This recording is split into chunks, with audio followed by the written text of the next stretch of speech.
이야기인데요. 이 스토리는 많은 분들이 잘 알고 있습니다.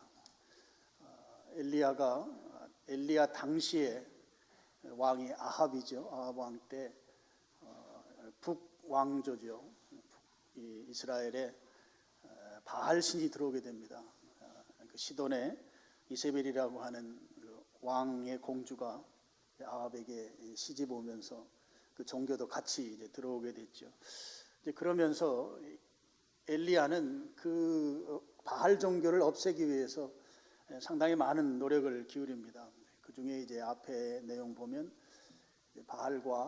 바알의 아내 신이 아세라 신입니다. 아내이면서 또 어머니 신이 되고 좀 복잡합니다. 그 아세라 신을 섬기는 사제들 850명과 이제 결투를 벌입니다. 그 중에 450명을 엘리야가 죽이는 그 결투가 갈멜산에서 이루어지게 되죠. 지금도 갈멜산에 가면 그 엘리야를 기념하는 이제 교회당이 있고 동상이라고 해야 되나요? 석상이라고 해야 되나요? 그 엘리야 상이 하나가 있습니다. 이제 이번에 가서 사진을 좀 찍어왔는데요. 잠깐 보시면 그 마당에 있는 그 엘리야 동상인데요. 그 엘리야가 칼을 들고 있고 그 발로 밟고 있는 게 아마 이제 바알 신을 섬기는 그 바알 사제들일 것입니다. 그런데 칼이 좀 이상하게 생겼어요. 이제 전설에 의하면 450명을 저 칼로 다 죽이는데 얼마나 많이 그들을 이제 쳐 무찔러다가 보니까 칼이 저렇게 휘어졌다고 하는 이야기도 있고 또 뭐 고대의 칼 모양은 뭐 저렇게 생겼다 이렇게 이야기하는 분도 있고 우리가 좋을 대로 해석을 해야 될 것 같습니다. 어쨌든 저 상황들을 이제 겪으면서 이제 분명한 것 한 가지는 하나님이 진짜 하나님이시다 하는 것을 엘리야가 입증한 것이죠. 동시에 바알은 가짜 하나님이다. 바알이 진짜일 수가 없다. 그런 것을 엘리야를 통해서 만방에 확실하게 알려준 것이죠. 그런 상황에서 엘리야는 이제 그 이세벨이 아마 항복하고 나올 줄로 알았을 것 같아요. 이미 그를 섬기는 사제들이 다 죽었죠. 그리고 하나님이 진짜 하나님인 것을 여러 모양으로 이제 입증했죠. 그러면 바알 신이 가짜라고 하는 게 증명이 된 것인데, 그러면 이세벨은 이제 우리가 섬기던 신 이제 안 섬기겠습니다 하고 굴복하고 나와야 되는데, 그럼 19장 2절 보면 오히려 그 바알 신을 섬기는 이세벨이 더 강력하게 나오는 것을 볼 수 있습니다. 엘리야를 죽이겠다고 24시간 안에 죽이겠다는 그런 표현을 이제 2절에 하고 있습니다. 이세벨은 아직까지도 바알이 진짜라고 믿고 있는 것이죠. 그래서 엘리야를 죽이겠다고 나온 것입니다. 그랬을 때 엘리야가 죽게 생긴 그 상황 때문에 3절에 보면 자기 생명을 위해 도망했다 나와요.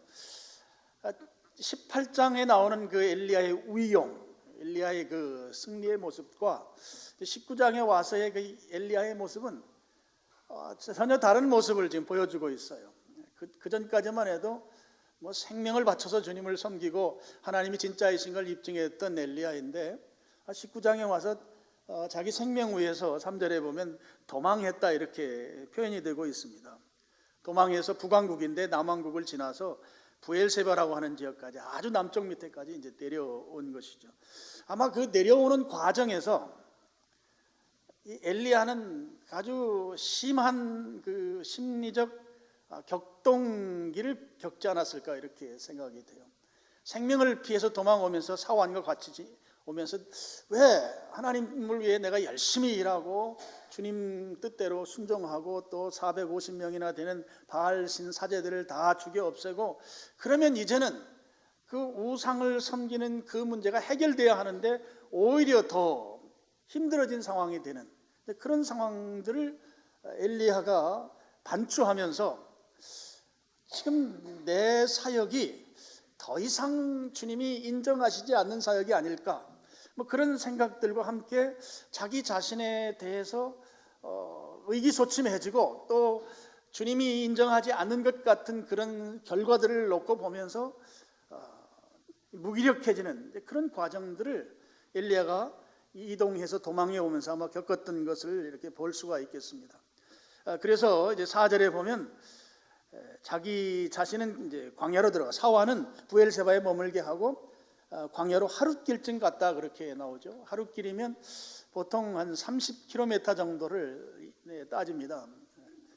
그 아이들과 또 부녀자들과 함께 이동할 때는 1시간에 한 3km 정도 가는 걸로 계산을 하고, 보통 이제 장정들이 이동할 때는 1시간에 4km 정도 가는 것으로 계산을 합니다. 그래서 하루에 8시간을 걸어가는 것으로 잡고 한 30km, 32km 정도 그렇게 이제 계산을 하죠. 그러니까 하룻길을 갔으니까 광야로 한 30km 정도 혼자서 홀로 이제 이동을 한 것이죠. 아마 그렇게 이동하면서 그는 낙심하고 표현할 수 있는 표현들 다 거기에 적용해도 될 것 같아요. 좌절하고 탈진되고 무기력하고 의기소침하고 등등등 그런 생각과 그런 번뇌 속에서 하룻길을, 광야길을 혼자서 이제 간 것이죠. 지금까지 엘리야가 보여줬던 그 위대한 사역과 그 호기로웠던 모습은 어디로 사라졌니? 다 사라져버리고 지금은 아주 침체되고 낙심하고 좌절하고 무기력하고 의기소침하고 도무지 회복될 것 같지 않은 그런 속으로 지금 아주 급전직하하고 있는 엘리야의 모습을 보여주고 있다고 하는 것이죠. 그렇게 걸어가다가 로뎀나무를 만났습니다. 여러분, 로뎀나무 예전에도 제가 한번 보여준 적이 있는데 이번에 가서 제가 사진을 하나 찍어 왔거든요. 로뎀나무가 나무라고 보기에는 좀 그렇죠.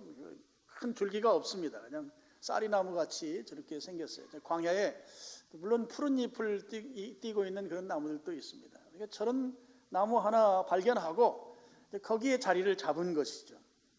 로뎀나무 아래에 앉아서 자기가 죽기를 원했다 하는 것입니다. 지금 침체되고 낙심하고 좌절하고 무기력함이 거의 끄트머리까지 와 있는 상태죠. 인생 더 살 필요 없습니다. 이제 여기서 죽겠습니다. 이제 제가 살아야 될 의미도 없고 지금까지 살아온 삶이라고 해봐야 별 볼 일 없는 삶이고 희망이 없습니다. 그러면서 4절에 로뎀나무 아래에서 자기가 죽기를 원하여 이르되 여호와여 넉넉하오니 지금 내 생명을 거두시옵소서. 여호와여 넉넉하다. 충분히 제가 살 만큼 살았습니다. 그러니까 이제는 죽고 싶습니다. 저는 죽어도 여한이 없습니다. 이런 표현을 하는 것이죠. 그러면서 이제 자기는 조상들보다 낫지 못하다 하는 거죠.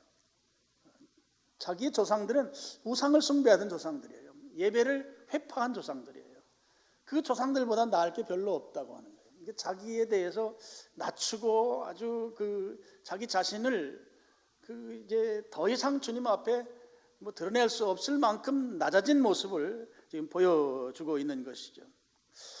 지금 현재 상태의 엘리야는 그야말로 탈진된 상태죠. 무기력한 상태가 되어 있습니다. 의욕이 없는 상태죠. 의욕상실. 만사가 다 하기 싫어진 상태가 됐습니다. 그러니까 이제 남은 거는 이제 죽는 거 하나 남은 것이죠. 그래서 제가 이제 살 만큼 다 살았으니 이제 죽어도 여한이 없습니다. 제 생명을 거둬주십시오. 지금 로뎀나무 아래에서 혼자 앉아가지고 그 하나님 앞에 호소하고 있는 모습이죠. 이게 탈진한다고 하는 거, 어떤 분이 그러시더라고요. 자기가 이 탈진이라는 말이 영어로 다 타버린다는 뜻이잖아요. 번아웃 됐다고 그러잖아요. 그 경험을 이야기하는데 그런 말을 한마디 하더라고요. 숨도 쉬기 싫다는, 숨도. 완전히 아무것도 의욕도 없고 그냥 숨조차도 쉬기 싫은, 이 숨이 쉬어지기 때문에 쉰다, 이렇게 표현을 하더라고요. 그 상황을 자기가 경험을 해놓으라고 그러면서 이 탈진이라고 하는 게 정말 무서운 것이라고, 아무것도 하고 싶은 게 없고 먹고 싶지도 않고 사람도 만나고 싶지도 않고 그냥 멍하니 있으면서 숨은 쉬어지니까 쉬고, 그런 경험, 그야말로 다 타버려서 아무것도 동력이 없는 그런 상태를 저한테 이야기하는 걸 제가 들은 적이 있어요. 근데 그분이 회복되는데 그 손주들을 보면서 좀 회복이 됐다고 그렇게 이야기를 하는 걸 제가 들었습니다. 지금 엘리야의 모습을 보면 그런 지경에까지 지금 이런 걸 볼 수 있죠. 하나님을 위해 열심히 일했던 사람이잖아요. 그러면 지금쯤 하나님께 원망도 할 만하죠. 제가 주님 위해 열심히 일했는데, 주님 위해 충성했는데 왜 저를 이 모양으로 이렇게 가게 만드십니까? 원망할 만한데 원망 이야기가 그의 호석 가운데 하나도 없어요. 그리고 자기가 지금 이런 상황까지 갈 수밖에 없었던 그 이세벨이라고 하는 그 바알 종교의 교주에게 뭐 저주라도 퍼부을 만하잖아요. 지금 엘리야를 죽이겠다고 나선 그 이세벨에 대해서 뭐 저주하는 말 한마디 정도 할 만한데, 지금 4절의 호소문을 보면 전혀 그런 게 없습니다. 오로지 자기가 못났고 비천하고 자기가 부족한, 조상들보다 나은 게 없는 우상을 숭배하는 그 조상들이나 나나 50보 100보다 하는 거예요. 그런 자기의 비천함만을 고백하고 있는 걸 볼 수 있습니다. 그러니까 이제 죽는 일 하나, 그게 이제 마지막 소망이 된 상황인 것이죠. 근데 오늘 성경이 거기까지만 기록해 놓았으면 이제 우리가 좀 성경을 보면서 그렇게 인생은 끝나는 것이구나 하고 비극적으로 우리 정리할 수밖에 없겠는데, 하나님이 거기에 개입하신다는 것이죠. 스스로의 힘으로는 그 자리에서 일어날 수가 없어요. 지금 엘리야는 자기 스스로 그 죽고 싶어하는 그 자리에서 털고 나올 수 있는 에너지가 없는 사람이에요. 완전히 번아웃 탈진된 상태이기 때문에 그 상황에 하나님은 계속 두기를 원하시지 아니하시고 그 자리에서 그를 일으켜 세우셔서 하나님 목적하시는 일을 그를 통해 이루기를 원하시는데, 그 일을 스스로 할 수 없기 때문에 하나님이 개입하신다는 것이죠. 하나님께서 지금 엘리야의 이 상황 가운데 직접 개입하셔서 그를 그냥 죽도록 내버려 두는 것이 아니라 그를 살려내신다고 하는 것입니다. 그를 살려내셔서 그로 하여금 해야 할 일들을 이뤄가게 만드시는 하나님이시다 하는 것입니다. 그럼 하나님께서 어떻게 그를 일으켜 세우시는가, 이게 중요한 것이죠. 해결 방법은 엘리야에게는 없습니다. 엘리야는 그럴 의욕조차 없어요. 그리고 그렇게 하고 싶지도 않아요. 그 자리에서 자기가 회복해서 나가고 싶은 그런 일만의 아주 작은 동기도 지금 그에게는 없어요. 그냥 이제 그렇게 죽는 것이에요. 그곳에 엘리야 혼자 있어요. 사환도 거기에서 없어요. 그 사막에 그 어디쯤 찾아내지도 못하죠. 그곳에 지금 혼자 있는 상태입니다. 그냥 두면 이제 죽는 것이죠. 근데 하나님께서 그를 그냥 죽도록 내버려 두지 아니하시고 하나님이 직접 개입하셔서 그를 살려내신다고 하는 것입니다. 그냥 두면 죽고 하나님이 개입하시면 살아나는 상황인 것이죠. 어떻게 그를 살려내시는가, 이 문제를 하나님께서 어떻게 해결하시는가 하는 것이죠. 첫 번째는 그를 5절 말씀을 한번 같이 보시죠. 로뎀나무 아래에 누워 자더니 천사가 그를 어루만지며, 또 7절 보시죠. 여호와의 천사가 또다시 와서 어루만지며, 하나님께서 엘리야를 다시 일으켜 세우시는데 첫 번째 하신 일이 어루만지시는 일을 하시는 거예요. 어루만지는 것이. 어루만진다는 게 터치하는 거잖아요. 요즘 우리가 많이 쓰는 스킨십입니다. 지금 하나님께서 천사를 통해서 어루만진다고 한 표현은 무슨 표현인가 하면 이런 의미죠. 내가 지금 너하고 함께 있다는 거예요. 지금 그 광야, 아무도 없는 자리, 그 쌀이나무 하나 있는 그 밑에 지금 고독하게 있는 엘리야에게 하나님이 천사를 보내셔서 그를 어루만지시면서, 야 자네, 내가 너하고 지금 함께 있잖아. 함께 있다고. 함께. 그 함께 있음에 대한 구체적인 체감이 어루만지는 것이죠. 체감이 만지시면서 지금 엘리야를 보듬어 안는 것이죠. 주님의 체온이 느껴지는 순간입니다. 내가 너와 함께 있다. 바로 어루만지시는 거죠. 야, 이 사람아, 나를 그렇게도 못 믿었는가? 내가 자네를 떠난 줄 아는가? 결코 떠난 게 아닐세. 지금 여기 있잖아. 여기 아무도 없는 혼자라고 생각하는 이 자리에 내가 있잖아. 내가 지금 자네와 함께 있네. 어루만지시는 것이죠. 주님이 엘리야를 혼내는 게 아니에요. 너 내가 그렇게 살려고 하는가? 그 이세벨이 무서워서 도망을 쳐? 도망치는 것은 고사하고 지금 죽는다는 말이 그 입에서 할 소리니까 하면서 막 꾸중하고 책망하는 게 아니고 지금 내가 자네와 함께 있잖아.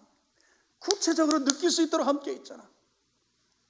주님이 함께 있는 상황을 어루만진다 이렇게 표현한 것이죠. 그래서 엘리야를 토닥이시면서 격려하시고 위로하시고 자네 혼자 아니야. 혼자 아니라고. 내가 자네하고 지금 함께 있어. 같이 있어. 지금 보라고. 지금 만져지잖아. 따뜻한 체온이 느껴지잖아. 같이 있잖아. 같이. 여러분, 오늘을 사는 우리들에게도 주님이 함께 계십니다. 주님의 따뜻한 체온이 느껴지도록 우리를 어루만져 주십니다. 사랑이 필요한 자에게 사랑의 손으로 어루만져 주시고, 치유가 필요한 자에게 치유의 손으로 어루만져 주시고, 회복이 필요한 자에게는 회복의 손으로 어루만져 주시고, 위로가 필요한 자에게는 위로로 어루만져 주시는 분이시다 하는 것이죠. 낙심해서 좌절해서 도무지 살 수 없을 것 같은 그런 자리로 주님이 오셔서 내가 자네하고 지금 함께 있네. 힘을 내게. 지금 내가 느껴지지 않는가? 내 체온이 전달되지 아니하는가? 주님이 그렇게 함께 해주신다고 하는 것이죠. 엘리야는 조상들이나 똑같다고 낙담하고 좌절해 있는 상태예요. 그런데 지금 오셔서 어루만져 주시는 거예요. 그 체온이 전달되는 거죠. 내가 너를 버리지 않았다는 거예요. 자기는 버린 줄 알았어요. 하나님이 나를 포기한 줄 알았어요. 나를 외면한 줄 알았어요. 근데 지금 함께 계시는 거예요. 내가 너를 버리지 않았어. 내가 지금 열심히 하는 그대로 끝까지 너하고 함께 할 것이야. 내가 너를 도와줄 거야. 너하고 함께 할 거라고 어루만져 주시는 거예요. 어루만져 주시는 거예요. 오늘 그 주님의 어루만져 주심이 여러분들에게 구체적으로 체험되기를 축원합니다. 주님께서 이 엘리야를 이렇게 세우기 위해서 또 한 가지 하시는 방법이 있으세요. 5절 다시 보시겠습니다. 그를 어루만지며 그에게 이르되 일어나서 먹어라 그랬어요. 그리고 먹으라고 하는 주님의 메뉴판을 보니까 6절에 본즉 머릿맡에 숯불에 구운 떡과 물 한 병이 있더라 했습니다. 지금 엘리야는 탈진 상태잖아요. 번아웃된 상태죠. 그리고 이제 죽는 거 하나 바라고 지금 로된 나무 밑에 누워 있는 상태입니다. 하나님께서 어루만지시고 그리고 머릿맡에 숯불에 구운 떡과 물 한 병을 갖다 놓으신 거예요. 그걸 먹으라는 것이죠. 엘리야는 그 마음 속에 그 하나님의 절절한 사랑과 섬김을 다시 한번 보면서 내가 죽으려고 했던 그 자신, 내가 혼자 있다고 여기고 나를 포기했다고 여기고 나를 버렸다고 여겼던 이 엘리야가 자기 머리맡에 있는 이 음식을 보고 하나님의 그 큰 사랑을 다시 한번 생각하고, 지금 탈진됐기 때문에 먹고 싶은 생각이 들면 안 되거든요. 음식 맛이 없어야 맞아요. 그때 주님께서 내 머리맡에 놓은 이 식탁을 보니까 숯불에 구운 떡이에요. 또 물 한 병이에요. 여러분, 이게 그냥 간단한 게 아니죠. 광야입니다. 광야. 아무것도 없는 곳이에요. 그곳에 어떻게 숯불에 구운 떡을 가지고 오셨는가? 그리고 그곳에 어떻게 물 한 병을 가지고 오셨는가? 이게 보통 주님의 사랑이 아닌 것이죠. 적어도 엘리야는 두 가지 측면에서 감격하고 감동했을 것 같아요. 하나는 한 번만 준 게 아니에요. 6절에 한 번 주고 그리고 다시 누웠어요. 그러니까 7절에 천사가 또 다시 와서 어루만지며 이르되 일어나 먹으라. 내가 갈 길을 다 가지 못할까 하노라. 이에 일어나 먹고 마시고 이렇게 되어 있습니다. 두 차례나 엘리야를 먹이시는 일을 하시는 것이죠. 한 번으로 안 되니까 또 주님이 찾아오신 거예요. 이건 무엇을 말하는 것일까요? 내가 엘리야를 한 번 한 것으로 내가 끝이 아니고 내가 이 엘리야를 기어코 이 좌절의 자리에서, 탈진의 자리에서, 무기력의 자리에서 기어코 일으켜 세우겠다고 하는 하나님의 그 열심이 여기에 있는 것이죠. 내가 반드시 엘리야를 일으켜 세울 것이다. 이 엘리야라고 하는 이 지금 탈진 가운데 있는 이 엘리야를 반드시 회복시키겠다고 하는 주님의 열정이 여기에 있다는 것이죠. 아마 엘리야가 두 번의 주님의 그 구운 떡과 물병이 효용이 없었으면 세 번 하셨을 거예요. 세 번으로 안 됐으면 네 번 하셨을 거예요. 주님은 반드시 엘리야를 그 자리에 그냥 두시지 아니하시고 그를 일으켜 세웠을 것입니다. 두 번 주셨다고 하는 데서 엘리야가 얼마나 큰 감동을 했겠습니까? 또 한 가지는 여러분 이 숯불에 구운 떡이에요. 숯불에. 그냥 떡을 줘도 되잖아요. 근데 광야는 그 숯불이 만들어질 수가 없는 곳이죠. 근데 그런 정성이 그냥 떡 한 그릇 가지고 왔는데 이 떡이 그냥 보통 떡이 아닌 거예요. 거기에 많은 정성이 들어가고 시간이 들어가고 그 사랑이 담겨있는 그 떡인 것이죠.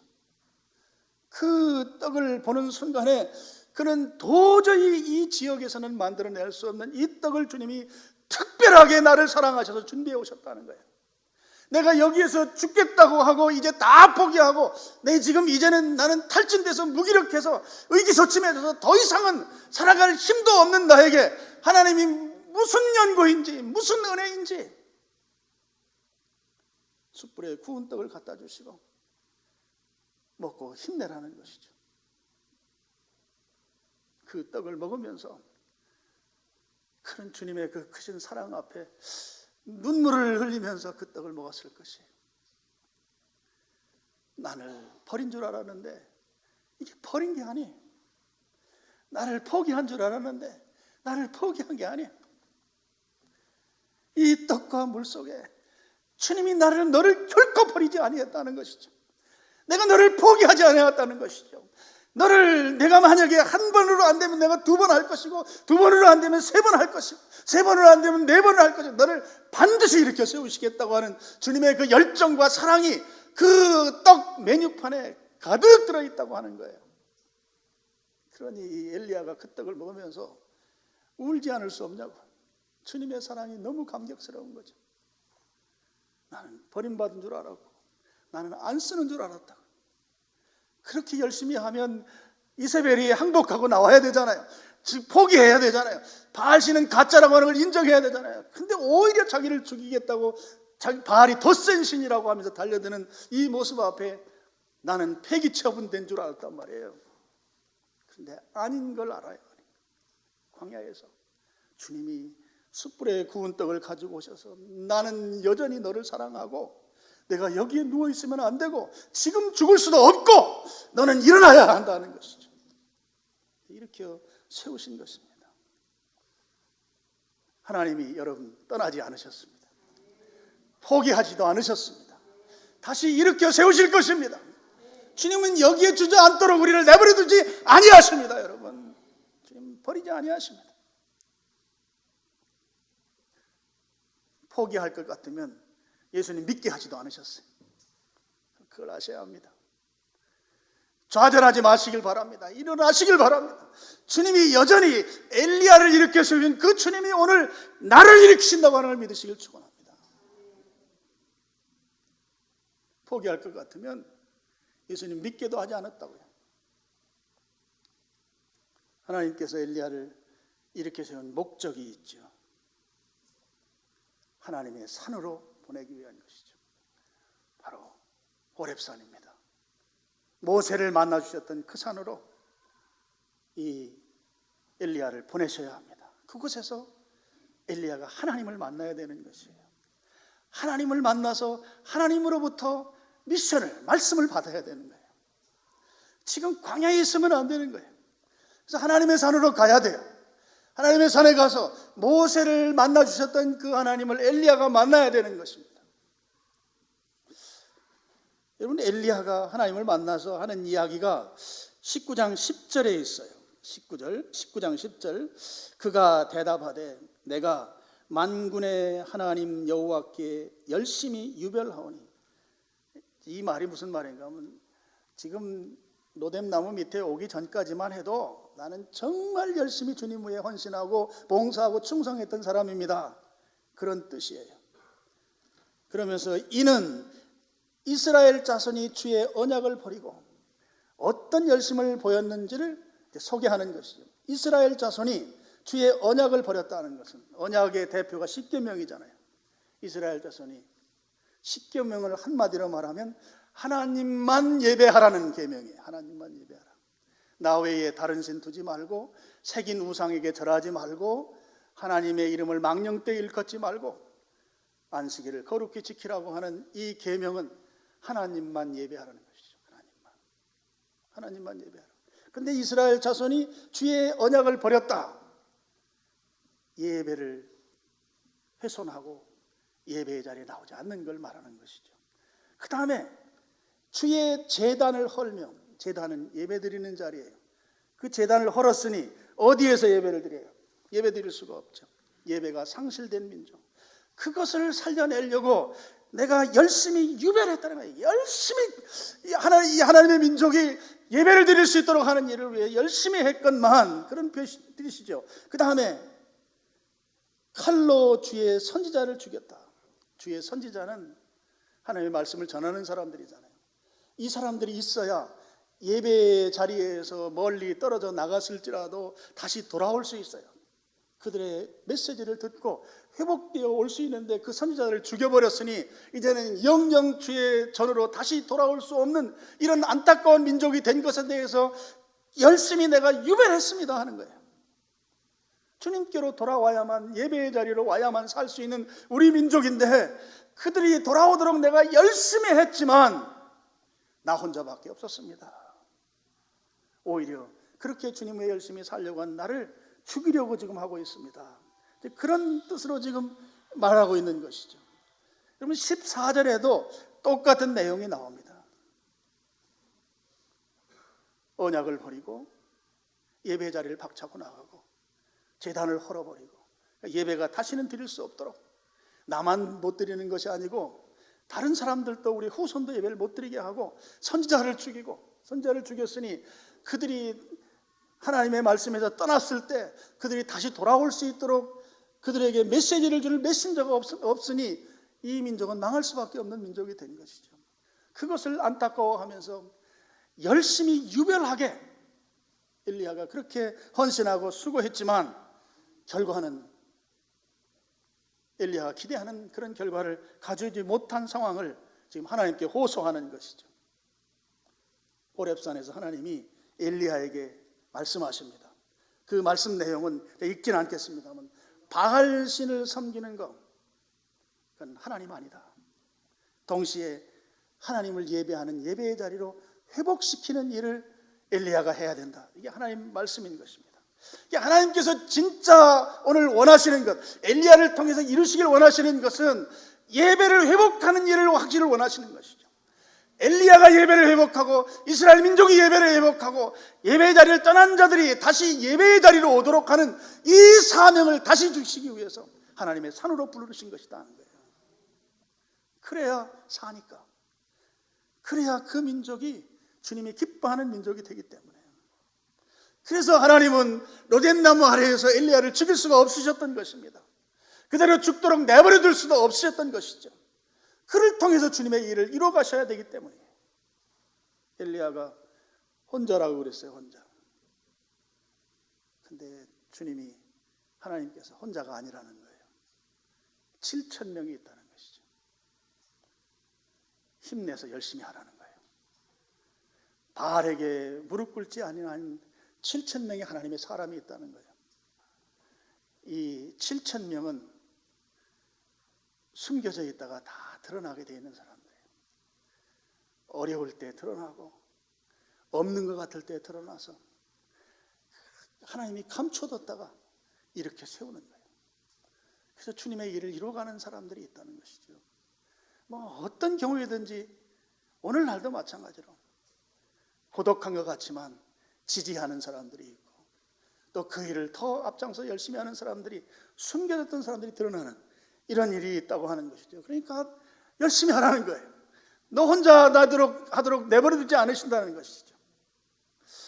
오늘 말씀을 정리하면 여러분, 우리 그리스도인의 신앙 여정을 크게는 두 갈래로 좀 볼 수가 있어요. 하나는 갈멜산에서 광야로 오는 길과 같은 그런 신앙 여정 상황이죠. 좌절되고 낙심되고 희망 없어 보이고 하나님이 나를 버린 것 같은 그런 상황, 그래서 삶의 의욕을 잃은 의욕 상실의 상황, 그런 신앙 과정을 우리가 갈 수 있습니다.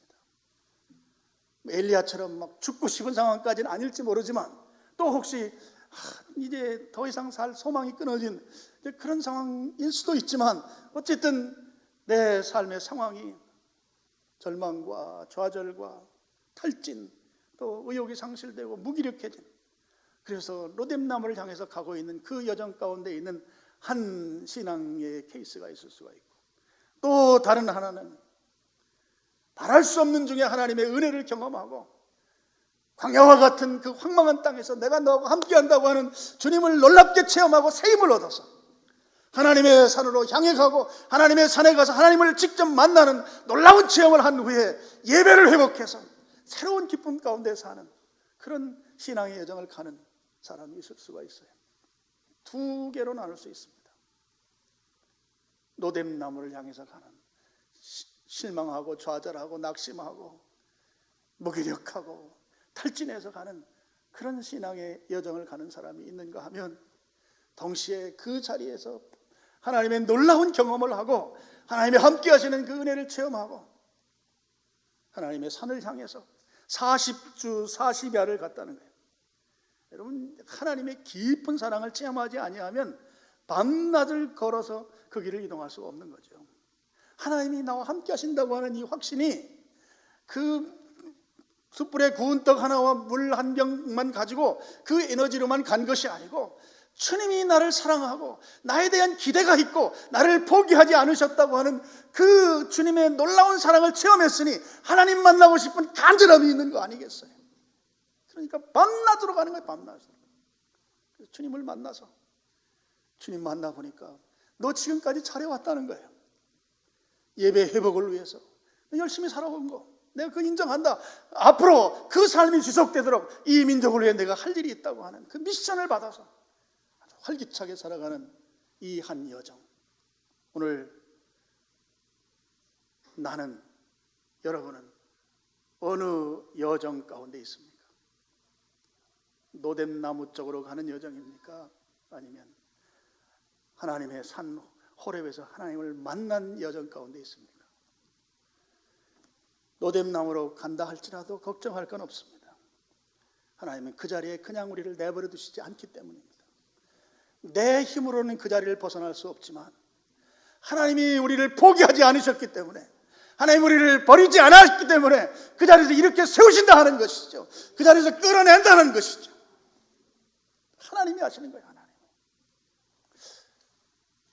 그럼 오늘날 어떻게 할까? 여러분, 오늘날 하나님은 관계를 통해서 일하십니다. 오늘 하나님의 어루만지심이 이렇게 제가 설교하는 가운데 메시지로 여러분의 가슴에 울릴 수도 있어요. 이 어루만지심으로 큐티를 하는 중에, 또 성도들과의 관계성 속에서 어떤 성도의 또는 가족의 한마디가 주님의 어루만지심일 수 있어요. 그리고 누군가의 나를 향한 따뜻한 표현 하나가 숯불에 구운 떡이 될 수 있고 물 한 병이 될 수가 있는 것이죠. 그 에너지를 통해서 내가 지금 로뎀나무 밑에서 일어날 수 있는 거예요. 여러분 그런 들림이 있기를 축복합니다. 여러분 하나님께서 저건 하나님이 나에게 주시는 말씀이야, 하나님께서 나를 사랑하시고 나를 어루만지시는 그런 하나님의 표현이야 라고 느껴지기를 축원합니다. 체험되기를 축원합니다. 확실하게 그런 체험이 있어요. 그냥 연희 때처럼 한 말인데 나는 특별히 의미를 두고 한 말이 아닌데 상대방은 그 말이 천사의 음성으로, 주님의 음성으로 들리는 경우가 있다고요. 저도 어떤 분하고 밥을 먹는데 제가 그냥 신앙적인 이야기를 한 것밖에 없어요. 근데 세월이 한참 지난 다음에 그때 자기는 인생을 정리하려고 그랬대. 죽으려고 그랬대. 자살하려고. 근데 목사님하고 만나서 밥을 먹을 때 그때 목사님이 한 말씀 가운데 자기가 살 수 있도록 그런 하나님의 음성을 들었다는 거예요. 근데 저는 무슨 말을 했는지 잘 모르겠어요. 그에게 구운 떡 한 병이고 물 한 병인 거예요. 하나님은 그렇게 역사하십니다. 하나님은 지금도 동일하게 그렇게 역사하시는 거예요. 여러분 자녀가 하는 한마디가 천사의 음성일 수 있어요. 주님의 음성일 수 있어요. 여러분의 배우자가 하는 한마디가, 또 교회의 지체 누군가가 한 행동이 구운 떡 물 한 병일 수 있어요. 중요한 것은 그것을 분별해내는 거예요. 그리고 그렇게 주님이 내게 들려주시는 것이 내가 확실히 믿어지는 것이에요. 오늘 예배에 참석한 여러분들, 주님은 결코 포기하지 않으십니다. 정말로 포기하지 않으십니다. 아무리 죄악 가운데 있을지라도 하나님의 자녀라고 하는 것이 분명하면 하나님은 안 포기합니다. 포기할 수 없으십니다. 그래서 그 자리에서 우리를 꺼내시고 하나님의 산으로 데리고 가시는 것이죠. 그리고 예배가 회복되도록, 회복된 예배 자리에 있도록 하는 이 주님의 마지막 골이 이루어지도록 우리를 이끌어 가신다고 하는 거예요. 거기에 어루만지심이 관계 속에 있기를 축원합니다. 주님의 구운 떡 하나, 물 한 병이 여러분 관계 속에서 내게 체험되기를 주님의 이름으로 축원합니다. 기도하겠습니다. 하나님 아버지,